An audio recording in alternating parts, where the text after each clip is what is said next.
Hello and welcome to the first episode of MLP CCG card booster pack opening and card analysis.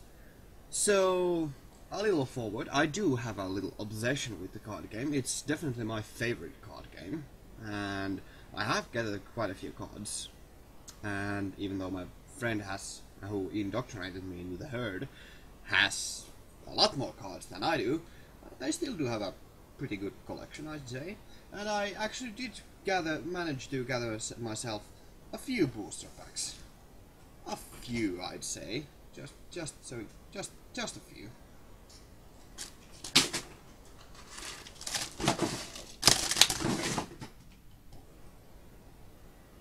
I'm gonna have to clean that mess up. That's not good. That was a whole freaking box and a few extra. And it sounds really disgusting. Anyway, so yeah, that's not clever. Don't do that, kids. So, how the format is that the format will go so as that I will open 3 packs for you. I will show you the contents. I will show each and every one of the cards if they are nothing spectacular, just really quickly to show you what it was. Excuse me, and then I will show and I will at the meantime give you another picture, PDF picture or something, show up in the corner that will show you the card in a little more detail that my little camera can pick up. And after I have opened all 3 packs, we're going to go into the card analysis, where I will run you through every single card. Maybe not in detail, but like give you a little brief rundown of how to use the cards and so forth. A little forward for that analysis part though, I am not the best player and definitely not the most analytical player of the CCG. So if you do play the game more than I do, which is easy, and you play it a little more professionally, I guess. Sorry if I mess up the terms, just like I have not studied at all. I have just formulated some theories from my own gaming experience. So without further ado, let's go. So the first 3 boosters we will be going through or opening today will be from the Canterlot Knights set. And yeah, this is a pretty nice set. I have opened a lot of packs from this, and I must say they are not the most flavorful ones, but they are very good, and there are some really cool cards in there.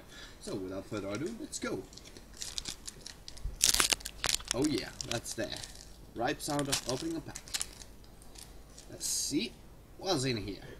So first off, a normal problem, Applebucking day. You know, not this one.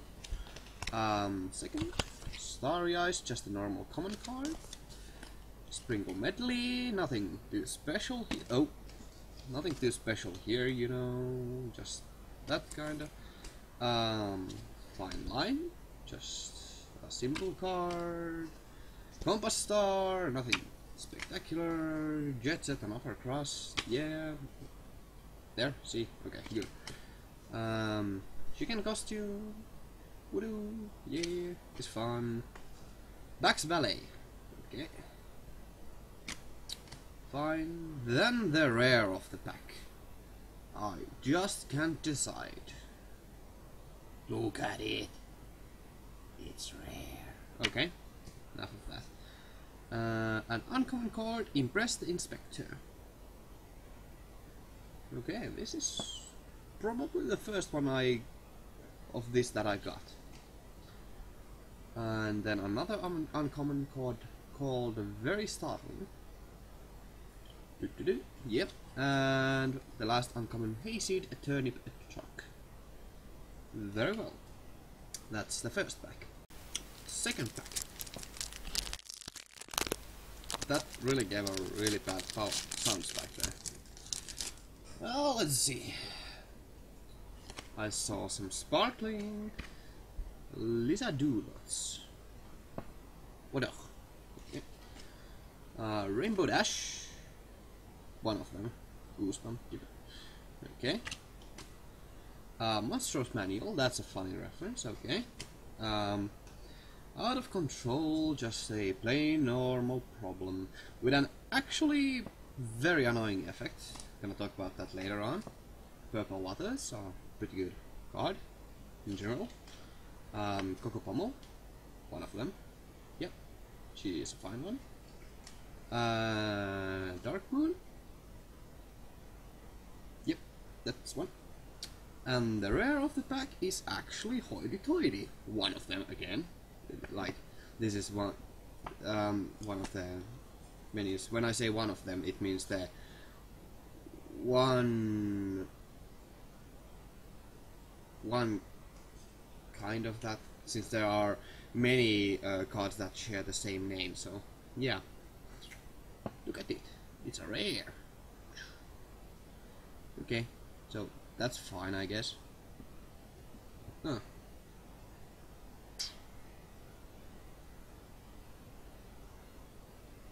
Oh, that's okay. I'm gonna talk about that later on. And then the foiled card that we got is Apple Cider. You can't really see the foil that well, but maybe you see it like this. Well, it's foiled anyway. It's just a common card, but it's a foil card, so good nonetheless. And then the uncommons. Thunderclap. Gosh. Not on the list. That's a card, okay. And the last one is Wardrobe Malfunction. So yeah. Yeah. Cool. Okay, next pack. The third pack. I don't know if you enjoy that sound. Tell me in the comments if you don't want me to make you hear that sound that badly. And I just bumped into my table. Okay, let's see. Chic Beret. Oh, there's some bumps in the card. Whatever. Chic Beret. Nothing special there. Aura. Just a normal card. Whatever. You saw that. It's the real deal. Fleur de Lair. I hope that's how you pronounce the name. I suppose it's not. I'm rather certain of that. Vittles stand. One of the cards in my self-made favorite decks. It's a very key card for that. Song the Villain's Lair, a quick little. It's just a pretty standard problem, I'd say. Yeah. And a Lucky Star. It's a pretty mediocre card, but it's definitely not bad. Manticore, and it's a fine card, I'd say. Then Perfect Base. Those were all the commons. And then the rare. Boy, this is a good one. Rainbow Dash, Element of Loyalty. Unfortunately though, this is not my first copy of this card, so that's slightly unfortunate, but it's not a bad card nonetheless. Yeah, it's a really good card, I think. In short. Fashion Week. Whatever, you can see it's the card. Joe's Doughnut Shop. It's I have theoretically a use for that. And then the last one is Reformed. Yeah. Okay, so that's all of them. I will be now separating them into by their rarity, and first discussing their foil card because you know it's a special one. And yeah, I will be first going over the events and resources and problems and troublemakers in some order, I don't know. And after that, yeah, we'll be going through by the rarity of the cards. So this will take a while because I have to form my own opinion about them. Okay. So first off, the foiled card Apple Cider. You still can't see the foil that well. That's a shame. Yeah. But it's this card. So this card is rather strange, actually. It's negative tempo at the very least, so it has to have a very powerful effect. And for resource, this can potentially negate up to well, technically up to 10 points, but very easily up to at the very least it can negate like 2 points, maybe 4, maybe even 6 if that it so happens. But yeah, it's the requirements are not too bad, especially if you're playing with a main that's like orange colored, so it's not too bad. And the power is mediocre, it's only 4 power, so that's fine, I guess. It could be better, but the effect is so actually kind of powerful, so you need to have like it shouldn't be a very powerful card by itself. It shouldn't have high power, and it doesn't cost much. The requirement isn't bad. All in all, it's a very tactical choice, and it can be used very effectively, especially if you run a deck that uses a lot of resources and ways to move them, or ways to manipulate the opponent's cards. It's a very good way to control the score that your enemy is getting, and maybe gain a head start in the next problems that come from a face-off. Yeah, that's it. The only troublemaker that I got: Jet Set and Upper Crust. Against decks that like to Zerg rush you and like to float the board with their minions, yeah, it's entirely useless. It's definitely, there's nothing very useful about this against those decks. It doesn't have any power, it just gives them a free point. Maybe it stops them for 1 turn, but that's not really all that good. But if you're playing against slower decks, especially ones that really play like really big cards, yeah, this is definitely very useful. Especially if you're trying to control the enemy's minions and you won't let him have 3 friends there at the end of the turn. Yeah, this can easily give you a huge tempo advantage, and you can easily like stall your enemy for at the very least 2 turns. I've seen like my friend actually stalled me for like 5 or 6 turns with this card, and it was rather annoying. So, well, if it's used well, properly, it can definitely be powerful, but it requires that the opponent's deck isn't running very many small friends. Then the problems. First off, Applebucking Day. Yeah, this one. Here. Well, you can see it closer in that picture. So, yeah, this card is actually, it's not bad by any definition. It has a very kind of specific condition, but if you fulfill it, it's a very huge boost for you. And it's specifically, the effect is for you, the player who owns the problem. So that's you can definitely play with that in mind. But there's a slight problem with this. And you can see it has the requirement of 2 orange and 2 of not orange. And yeah, I'm talking with the colors because I really can't be bothered with the elements. And that means that you cannot solve this with your just your main character and another friend. So you definitely cannot solve this at turn 2. Okay, not definitely, but you can't easily solve this at turn 2. Possibly, but not easily. But if you do, you will pretty easily win the face-off. And you don't actually need to have the main character solving this problem, so it actually is very useful in that case. So yeah, it's a very good card. Well, not very good, but it's definitely not a bad card. And it only has 1 point, so it's not like it really gives you, maybe it puts you in a big risk. Winning the face-off won't probably give you a huge tempo or huge lead at point advantage, but it will. You can easily get some points there, and it has low risk, so you know, win-win. The next problem is storming the villain's lair. This one, and you can see it now. And yeah, this can be definitely used if you're running a Troublemaker deck. You can easily use this to push for just uncovering a villain immediately. And that's a very powerful play. You can easily just make your enemy, for an example, you may just immediately frighten maybe 3, maybe more friends of his, and you know, every villain troublemaker has additional effects. And especially if there are a few troublemakers which I cannot currently remember that definitely will benefit from you uncovering them on your turn. Even though the cost is kinda steep to pay two tokens to uncover the troublemaker, it still could give you a very huge advantage.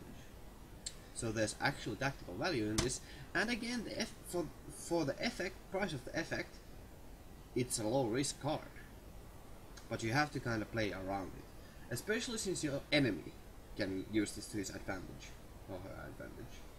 Unlikely, but possible, so keep that in mind. Out of control, the next problem.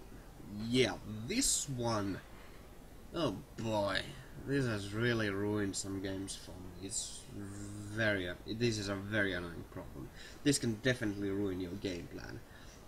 If you're running a combo deck, yeah, this will screw you over. So it's a very good counter to those decks.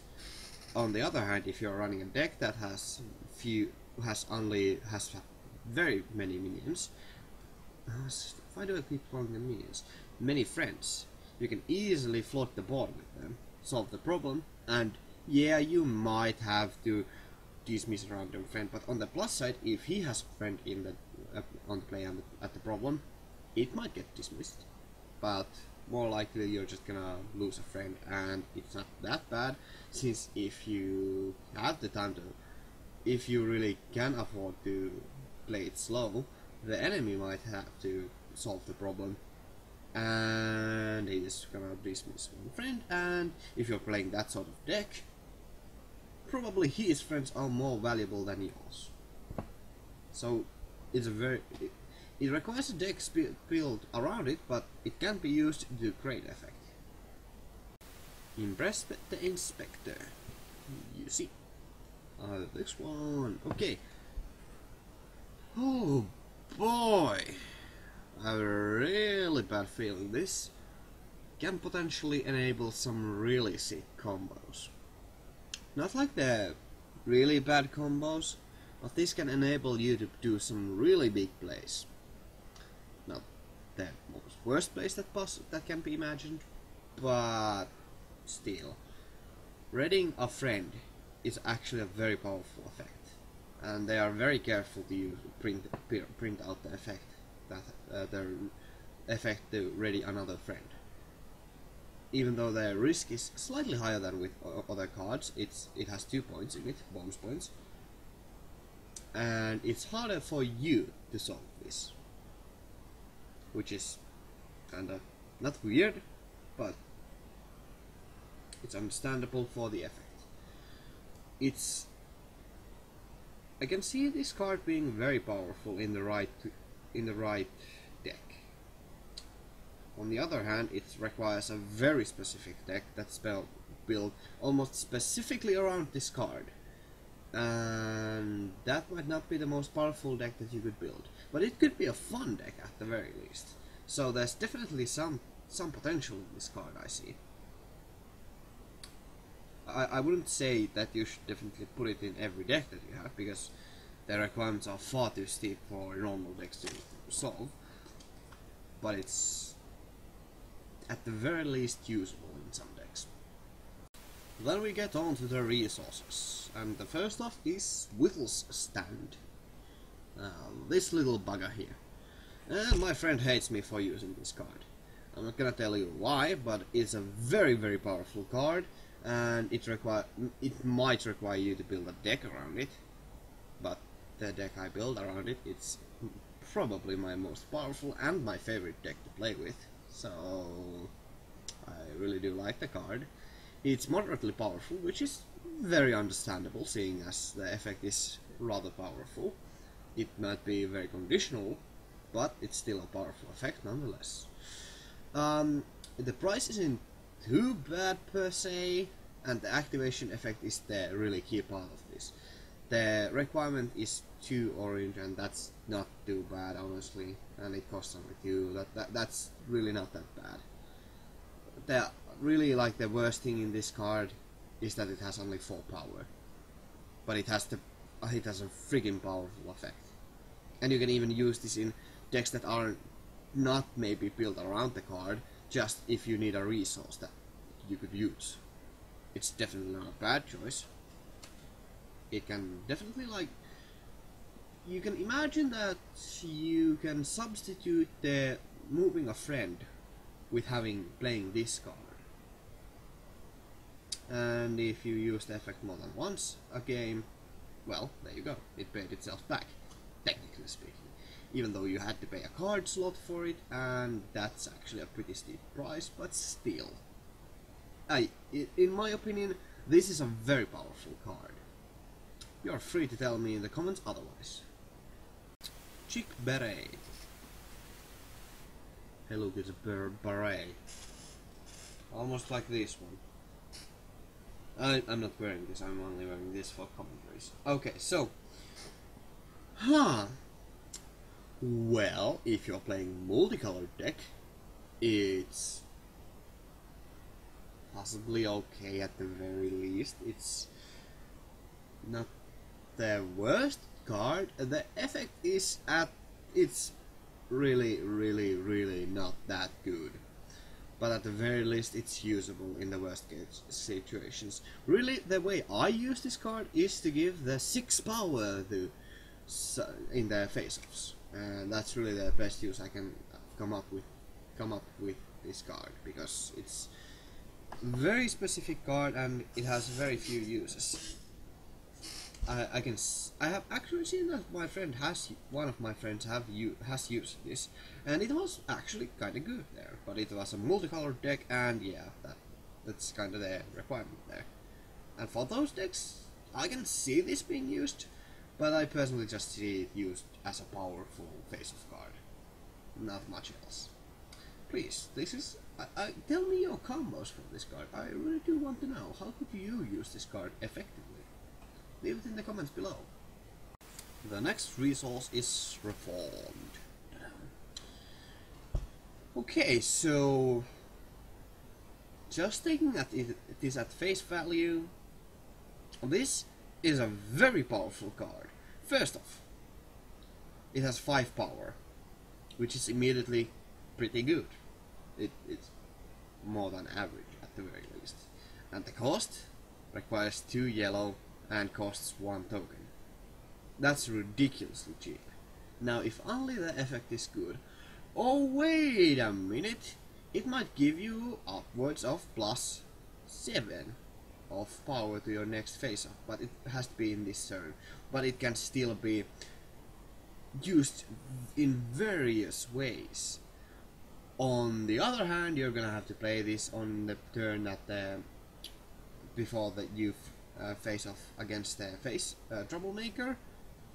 But if you do, it's a very good power spike, especially if you can force a face-off. Like if you can force a double face-off, or if you can just make a single face-off, or even if you have any cards that initiate a face-off, then it's still kinda good.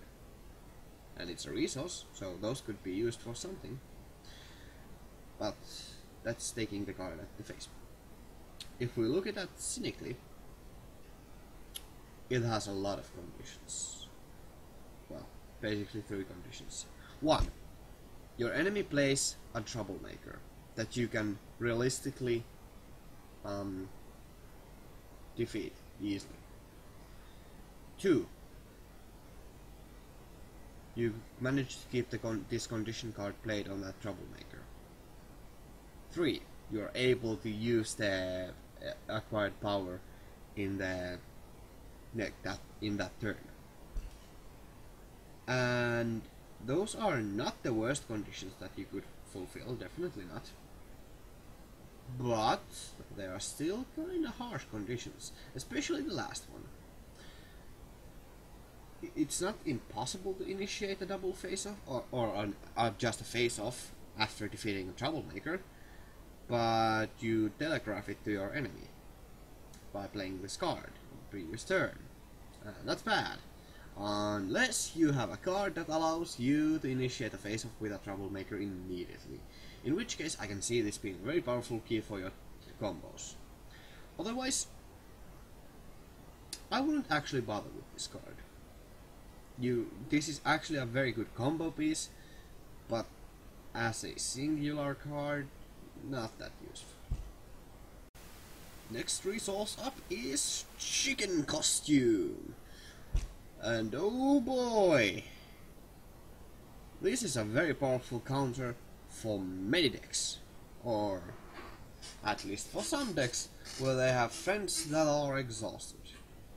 Against those decks, it is a very powerful tool, which would be very obvious if you just read the freaking effect. But let's go through the anatomy of the card. So first off, it has 5 power, so it's already above average. It costs only 1, so that's cheap, especially for dismissing an enemy friend. And it only requires 2 pink, so that's definitely not bad. I can see, if you know the enemy you're facing against, this can definitely be a very useful asset to you. On the other hand, you might face decks that don't have any exhaust effects on their friends. In that case, you just have a card that has 5 power. So that's not even the worst case scenario. So yeah, it's useful card. It's a counter card to, if you happen to play regularly and there develops a metagame where there are many exhaust effects. It's definitely usable.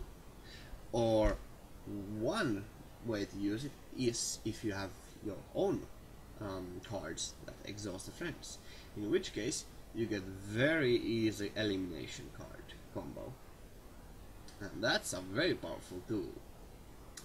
I can definitely see how that could be used into a great effect, but even used just solemnly, even if you don't know the enemy, it's almost a safe bet to put it in your deck, just in case. Monstrous Manual. Before we get into the effect, let's read through the anatomy of the card. 5 power, okay, above average. 2 cost. Okay, the effect better be good. 1 required purple. Not bad, I'd say. And then the effect. Well, you can exhaust this card and pay 2 to turn Troublemaker face down.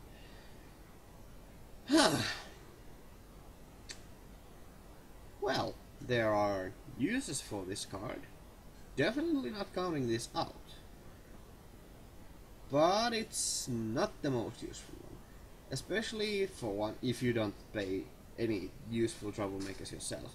If you have Troublemakers that have an effect when they are flipped over, that's a very good time to play them. Or if you know, for an example, the enemy's on his next turn, he's about to defeat the Troublemaker and you don't want to give him those critical points, you can turn over that Troublemaker. Or, for an example, if the enemy play, which is definitely the supposed use for this card, is if your enemy plays a Troublemaker and you want to solve the problem through it. That's a way to do it. And it's possible, and it's kinda expensive though. But it's at the very least possible. And it's also useful for an example if your enemy has a growing a Troublemaker, such that it gains power each turn that it is, for an example, when you draw a card, or every turn that passes, or, you know, that kind of effects. Then this could be definitely useful against those decks. However, the price is still rather steep, and I wouldn't use this in the way that it's meant to be used, or how it's easy to be used. This is definitely not a good or not that useful counter to Troublemaker heavy decks, because you're gonna have to spam this a lot to get through those Troublemakers. But it could be a very useful card if you have Troublemakers that have battle cry effects when they are come into play. For an example, if you happen to have, let's say, villains that have nice effects, then it could be very useful. Or let's say that you rely on your own Troublemakers and you want to stop the enemy from defeating them. This is a way to stop them, at least momentarily. So it has uses, and it's not too bad, but it definitely is not the keystone for a deck, and it's only a very good supplement for mostly Troublemaker heavy decks. Joe's Doughnut Shop. Oh boy! Well, okay, so it has 5 power, that's good. It's above average, again. That's very crucial for a resource, that's why you usually want to put resources in. Either they have a very powerful effect, that's very key to your deck, or, well, they have kind of good power. Well, and it costs 2 tokens, that's kind of bad. It requires a good effect at the very least. And it requires 2 orange. Okay, so those are 2 bad signs, I think. And then the effect. Whoa, that's... Really? That's the effect? It's... Okay. So if you're playing a pump deck, this gives you more options. But do you really want to sacrifice a deck slot for that? And maybe potentially get a powerful card, a moderately powerful card. And it gives a very bad option, because I think most of the pumped effects that cards have are far better than just +2 power until the end of the turn. That's really bad, I think. But it gives more options and it's a kind of powerful card. I'm kind of torn between. I want to say it's bad, but it gives more options and it's a powerful card, kinda, at the very least. So I don't want to turn it down, but I just don't think it's that good. Feel free to prove me otherwise. And then the rare resource, I just can't decide. Doo-doo. Oh boy, okay. First off, 5 power. Okay, good. 1 token. Nice. 2 purple. Not bad. And the effect? Holy crap, that's a powerful effect. Like, seriously? You can move away your enemy's friend. You can take away their key friend that totally crumbles their whole defense. That is what I call a powerful effect. And it's repeatable. And the cost is only 1. That's, in my opinion, this is really powerful. Like, just in general, I would put this into just about most of the decks that have purple in them. Just because it's a powerful card, and it is a very powerful effect. And it's a very easily usable effect.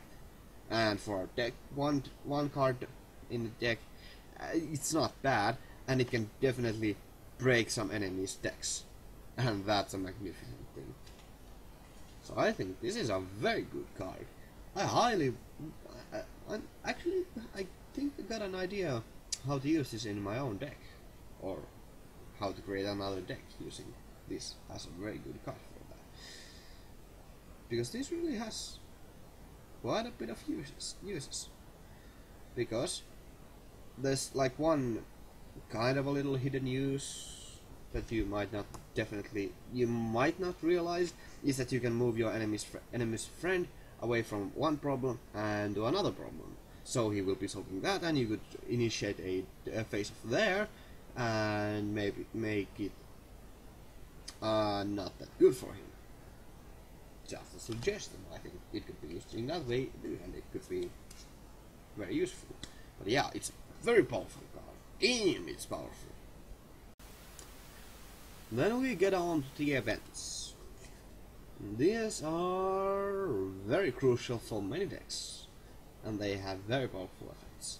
So first off, Wardrobe Malfunction. Well, let's see. If you're a combo deck and you rely on one specific card, well, this can easily counter enemies' decks that rely on, let's say, making that friend unable to move, or has 0 power, or something like that.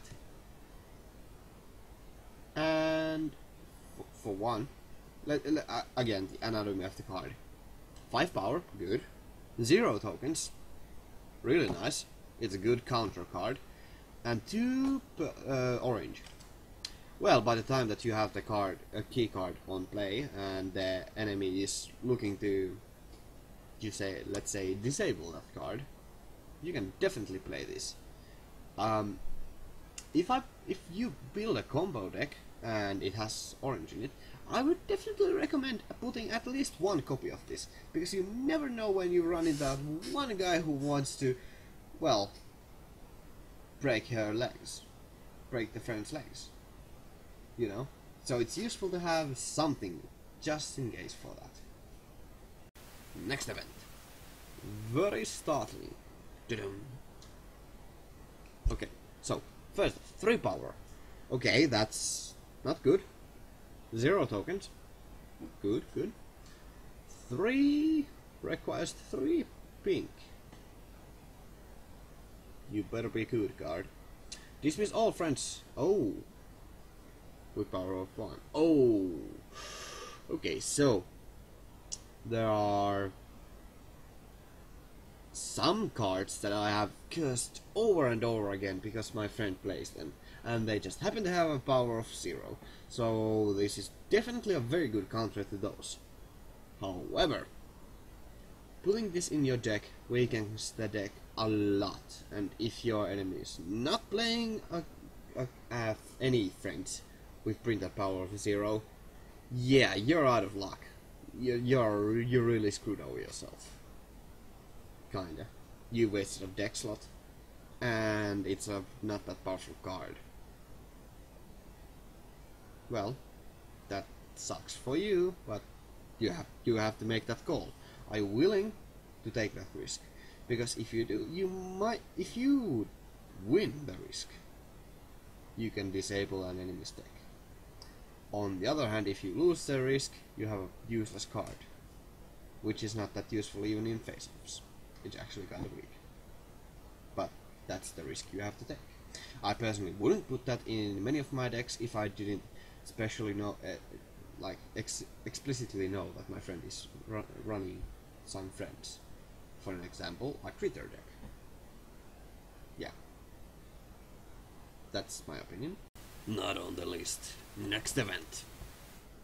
Not on the list. Okay, so, well, first off, let's see the anatomy of the card. 2 power. Well, that freaking blows. It better be good. Well, 2 tokens. Okay, better be good. Even better. And 2 white. Okay, I hope this effect is really good. Oh, it's a banish effect. First of all, it's banish. Whoa, that's rather extreme. But yeah, this is a very powerful card, especially considering that most decks do have friends that have at the very least 2 power. And you can easily have in your deck some modifiers that modify the enemy's friends' powers to reduce them temporarily to 2 or less. And if they happen to be a very key component of your enemy's combo, well, there you go. You can just banish their combo piece. And if it's banished, it ain't coming back, you know. On the other hand, well, you're pretty certainly gonna get at least something with this. On the other hand, if you do flip this in face off, you're gonna be mighty mad. Or really just sad, because, well, that's what happens. That's kind of the RNG. But it's definitely it can ruin an enemy's day, but it can ruin your day in face-offs. But it's a very powerful effect nonetheless. Speaking of face-offs, Fashion Week, the next event. So first off, 5 power, nice, 0 tokens, really nice, 3 white. Okay, if you're running a white main, that's not too bad, I'd say. And then the effect, you can start a face-off, that's not bad. You can definitely build a deck that runs around you starting face-offs, like we previously mentioned, that one event for resource for an example. On the other hand, it's just 1 point.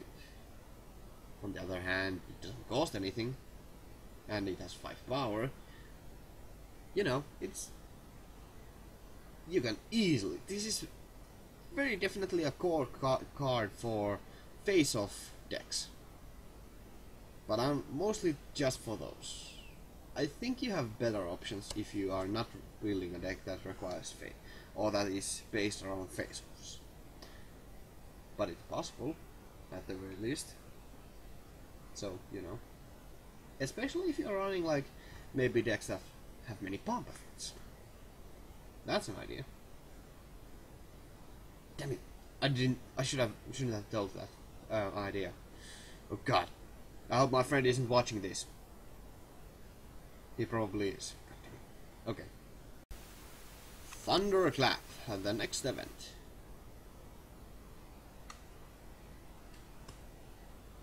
Free power, better be good. 2 tokens, better be really freaking good. 3 blue. Okay. Frighten a friend with 2 or less power.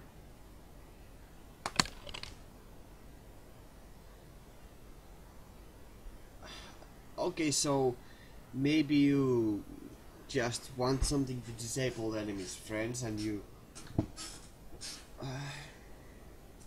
I really like the frighten effect in general in the game, but I don't think this card is that powerful, just like in general. First of all, the statistics are really bad, and it requires the main phase to activate it and all that. Oh boy. I wanna say it's good, but it's just a frighten effect. Maybe against decks with a lot of pump effects, but only in those cases. Otherwise I'd say this is a bad card. Then we get on to the friends. Let's be quick with these, because it has already been going on for a while and I don't want to keep you here too long. First off, Bag's Valet. Okay, so this is a very key card for... It's a useful card for resource decks that have a lot of resources. But the best case scenario that you're hoping that this card is that it's 3 power for 2 tokens, and it requires that you have 1 resource in play that you are not using constantly.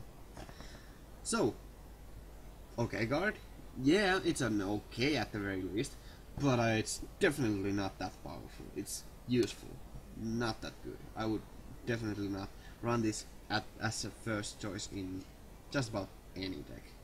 It could be a good complement, but not the key card. Next up, Sprinkle Medley. I like this card. It's a Swift at the very least, so that's good. It is probably budgeted for that, and it's really powerful. It's a card with 3 power, so for a friend, it's okay. There's not much else to say. For an example, if you move this once, it has paid itself back.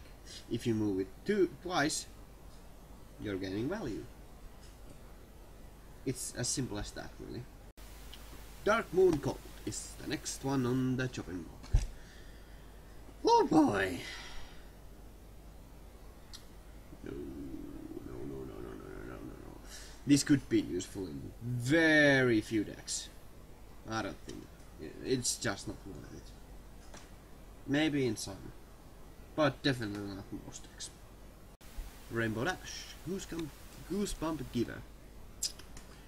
Okay, well, if you're running a Frightening deck, put this in. If you're not running a Frightening deck that has a lot of frightening effects, no, just don't bother. Next up, Fleur de Lair. I don't know how to pronounce that name anyway.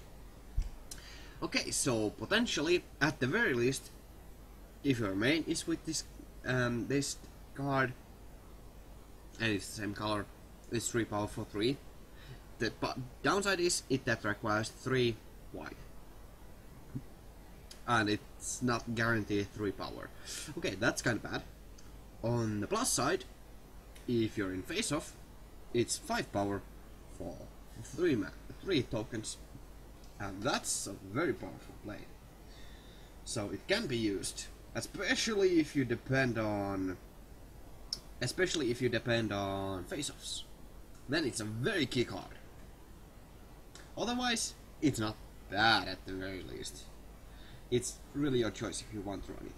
I have run this in a few decks. It has won me some games. It's not bad. Next up, Coco Pommel. One version of her. Okay, so I really adore this card. I really like to use this card. Unfortunately though, it's very hard to use properly. But when you do, it's a very powerful card. I usually use this like so you can have that 4 power is really a powerful effect, and I really enjoy that. But yeah, the price is kinda bad for that though.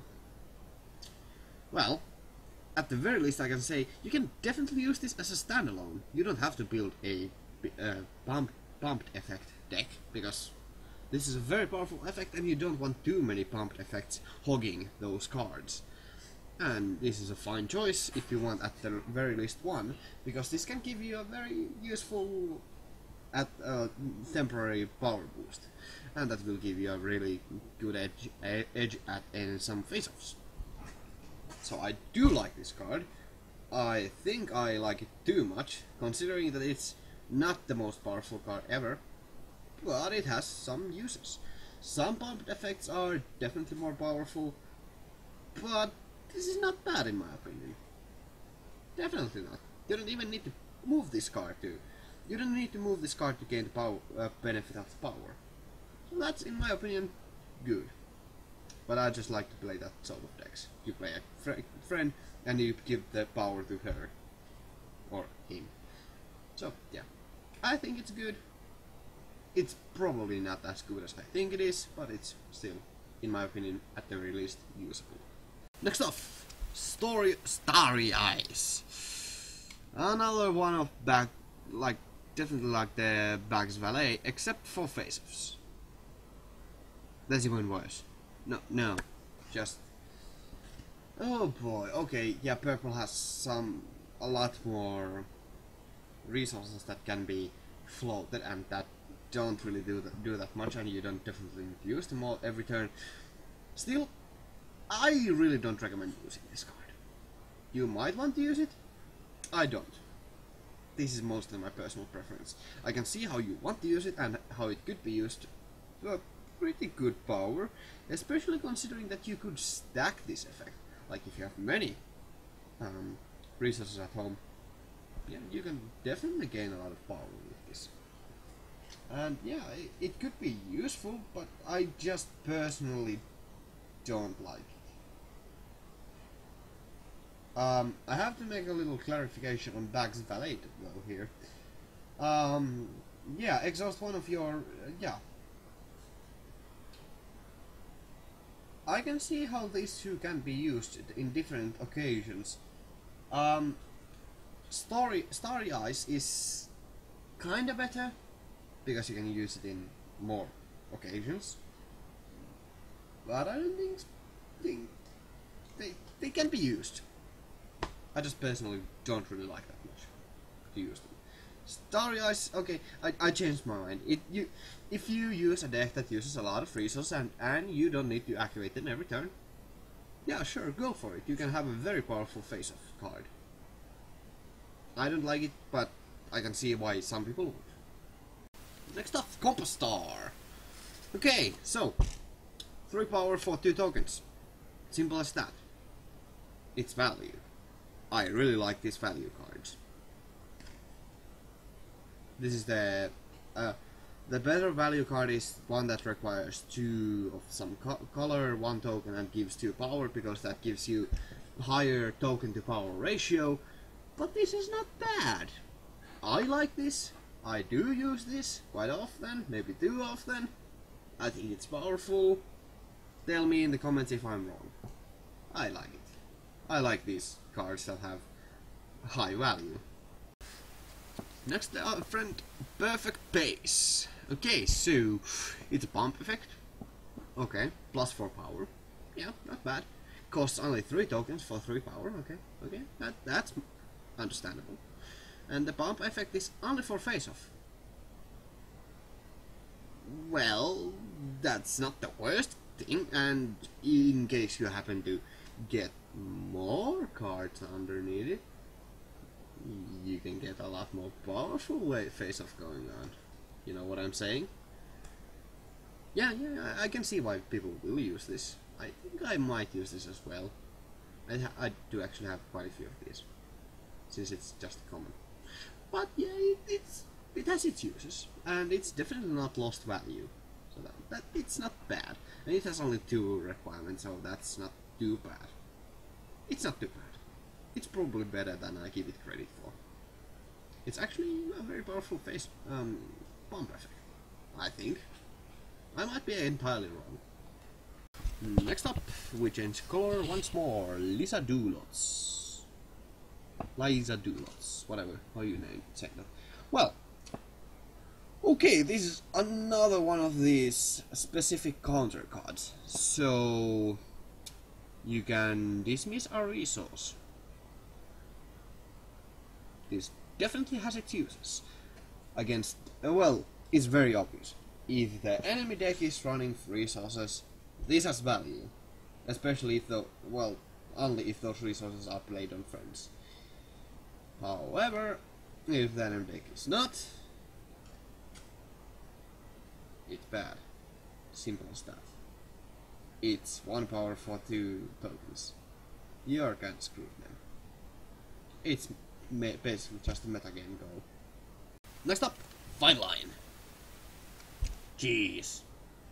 Oh boy. Okay, so it has very clear value. And if your opponent's main is at home, oh boy, you can rake in some very good value with this card. Like upwards of maybe like 6 power with only 2 tokens. And not only 2 yellow requirement. And that's really powerful. But the condition that the enemy main character is at home is kinda bad.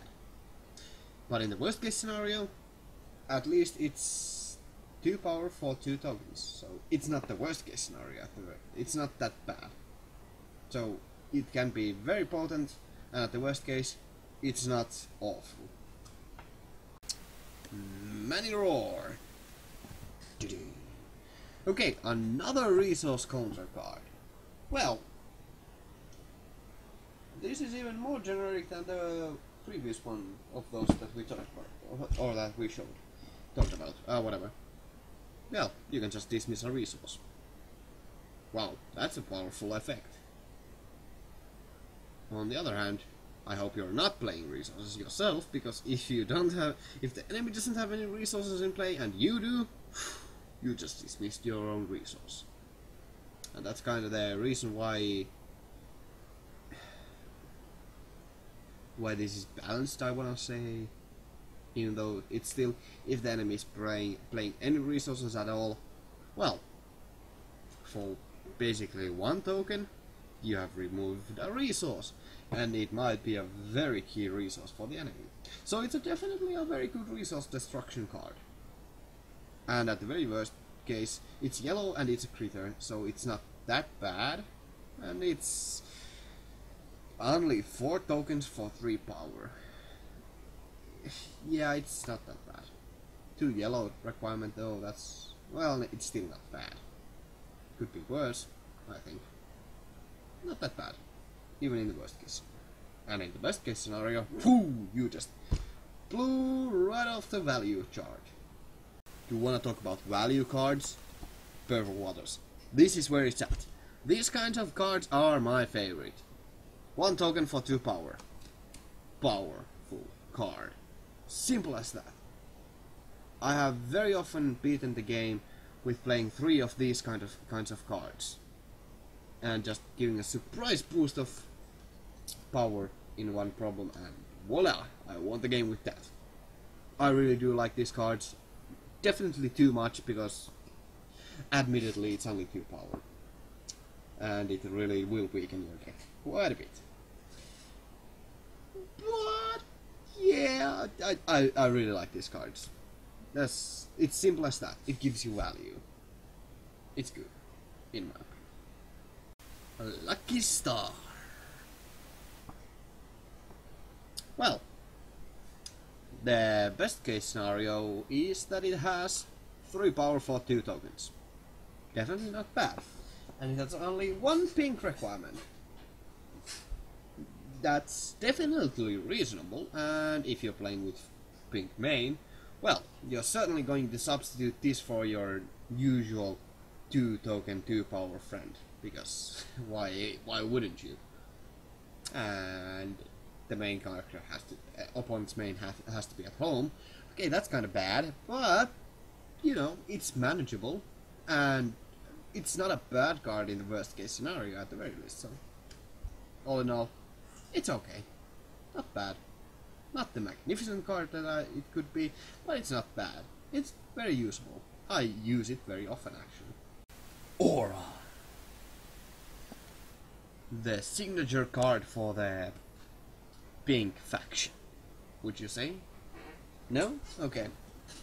So 2 power for 2 tokens. Okay. Just basic.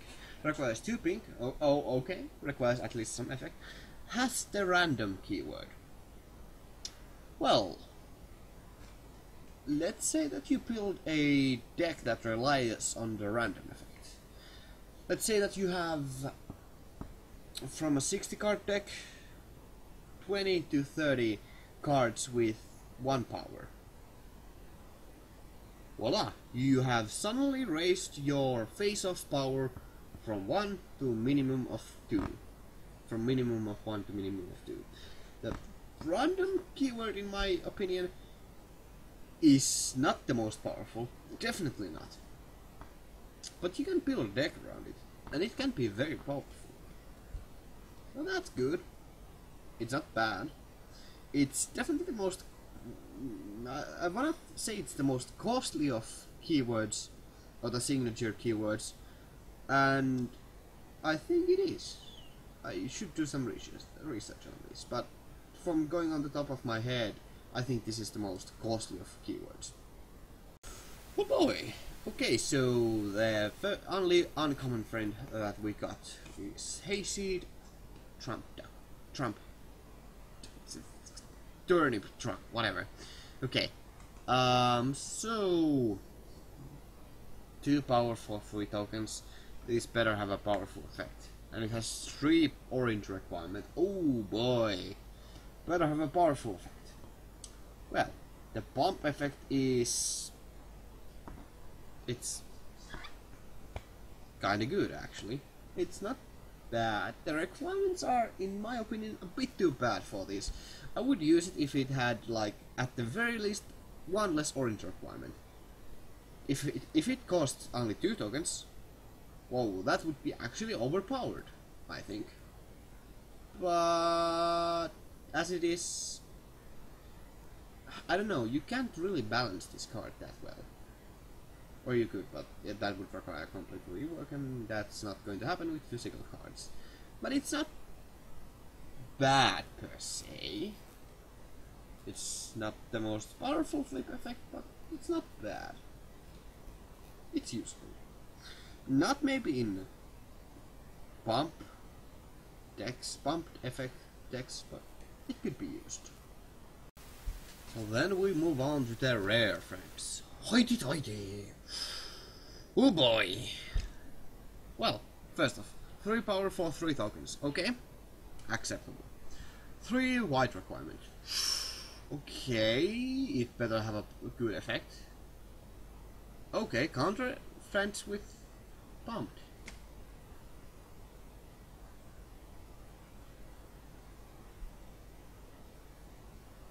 First off, 3 power for 3 tokens. Its value immediately. The requirement is kinda big. Okay, sure, but it's manageable in most decks. But the power to counter pumped effect card. Cards with pumped effect. That's a really useful power, especially considering that the card has value immediately. So I think it's a very good card. The last card we have is the rare card Rainbow Dash, Element of Loyalty. Oh boy, what to say. First off, 5 power. I like these big cards. They are rather unclunky and they have problems, and it has a huge expense. 5 power for 6 tokens. Okay, that's manageable at the very least. It's not such a huge loss of value, but it requires 6 blue. This is where we have the problem. It's fillable and it's a powerful card, but that's a big requirement. But then the effect. Okay, also it's unique, so that's something. But the effect, on the other hand, it's a reaction. That is the key word for this effect. It's a reaction. So MLP CCG doesn't have that many cards that can interrupt your enemy's smooth actions. This is one of them, and it's a very powerful thing to do, because you can manipulate how you can really throw a wrench into the enemy's plans, and he has to consider the ability that you can move this card for 1. There's no way you should move this for anything else but the 1. Well, yes, there are, but you know, technically speaking. So it's a, oh my god, it's a powerful card, and just speaking, it can alone solve some problems. That's freaking powerful if I've ever seen it. Yeah, that's. I think this is very powerful, but due to its clunkiness and its costs and everything like that, and the fact that the enemy can, technically speaking, play around it, it will be hard, and it will definitely make them consider all of their actions. I still think it's a very powerful card. And it's definitely one of my favorite cards.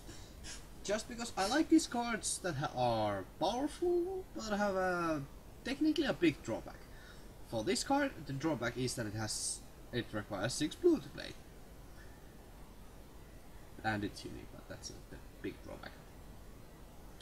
But the power to react on your opponent's turn, that is something that I value very highly. So yes, I think this is a very powerful card. If I have a blue deck, I'm for sure gonna put at the very least 1 of these in. Maybe 2. And 3rd one if I had one. Yeah, I think it's a very powerful card.